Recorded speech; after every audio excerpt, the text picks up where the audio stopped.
Well, just yesterday, I was at my dentist's office, and I'm so old, I remember when they're coming across America in covered wagons.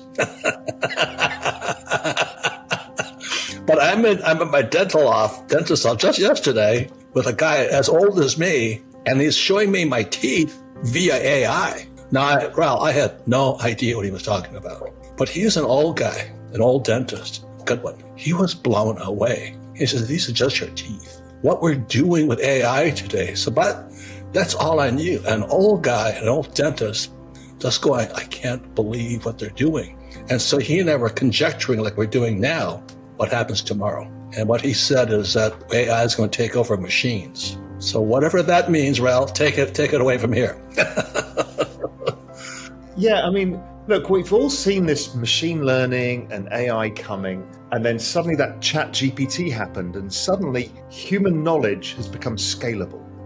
That is something, yes, books did that before, but not in the same way as this. It means we've got infinite knowledge accessible anywhere all the time in a way that we can't understand. So I think it's one of the most powerful technologies the world has ever seen. And when you hear people like Sam Altman talking about it, they don't even know how these things learn. There's an amazing documentary about DeepMind, the Google version, when it beat the best Go player in the world. And there was this moment where it started playing Go like no human. And they're like, well, it's clearly gone crazy. It's mad. It doesn't work. And then it won every single game ever since that date. And it had learned itself how to play the game of Go in a way no human had ever done before, played moves that no human had done, and had strategies that they didn't know. And that's the same thing with AI now and these large language models. We don't even know what they know. All we know is what we can ask them. And that's kind of weird. It's like meeting somebody in a foreign language and you've only got some of the words, in Spanish to ask them a few questions.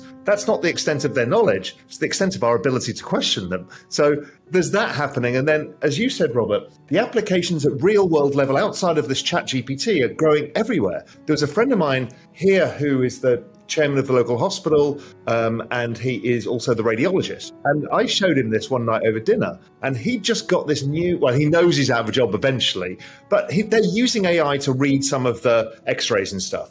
But he said, I've just taken a possession of a new brain MRI machine. He says, I've never used it before. It's new technology. And he said, I spent 6 hours today teaching myself how to use it, Googling and everything else. He said, I had to pull research papers, all of this. I said, why don't you ask ChatGPT-4 the same question? We were over dinner, over a glass of wine, and within 30 seconds, his face went ashen. And he's like, oh my God, it knows everything. Well, the answer is it's going to do a lot of good, but it's going to destroy a lot of the old. It's the same as Bitcoin's doing. So the question is, another person I was listening to says women will be the biggest losers. And he says the reason for that is that men have traditionally combined both physical and mental activities. So like an auto mechanic still has to, work the wrenches and things like this. But if you're an office worker, or what they call a knowledge worker, so 60% of women, he says they're going to get wiped out. And I went, wow. So I'm not saying it's true or not, but people are conjecturing like we're doing today. What does this mean into the future? Well, it goes back again, Raoul, to Rich Dad Poor Dad, based upon two words, asset versus liability. What's an asset? What's a liability? It's called financial literacy. How do you define an asset and how do you define a liability? So when Wall Street defines an asset as a mutual fund, we go a little nuts. The question is, whose asset is it? Who's the counterparty there? So this piece of gold has no counterparty. That's why I call gold, silver, I call it God's money. It was placed here by God. They're on the periodic tables. Bitcoin is people's money because Wall Street, well, so far they can't mess with it that much.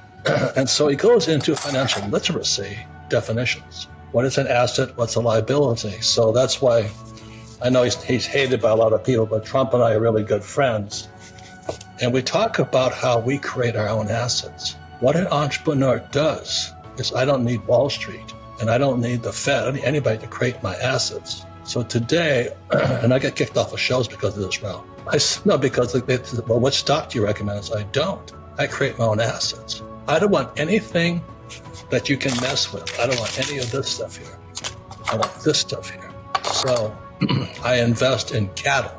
The Fed cannot print Wagyu bull semen, so I sell it. Does that make sense to you? Yeah, absolutely. Anything they cannot print, I'm in. I invest in oil, but I don't invoice. I used to work for Standard Oil as a third mate on their tankers. So I understand the oil industry, but I don't invest in the stocks. I invest in the oil. And I hear what you're saying is invest in the real assets that aren't financialized. So you're kind of out of the system, right? And that's why even Bitcoin resonates with you, because you're like, okay, this is out of the system. It works for my framework of how I see the world playing out. And, I agree with a lot of that. I mean, one of the reasons I ended up moving here actually was because I saw civil unrest, because Europe in 2012 was going through what the US is going through today, which is the banking system blowing up, all of that. And I saw this and thought, this is not good. It's one of the reasons I wanted a plan B. It's the reason I found Bitcoin in 2012, 13 was all of this. Americans are now getting the realization a bit later than the Europeans had, which is